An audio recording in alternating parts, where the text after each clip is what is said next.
আমরা এখন গির্জার পিছনে চলে আসছি। তো এখানে হচ্ছে আপনার মাদার মেরির একটা বেবি আছে।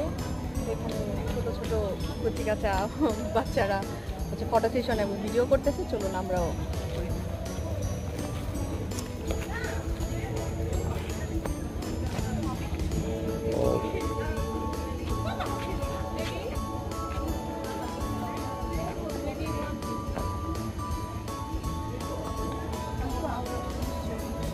মাদার মেরি প্রতিমা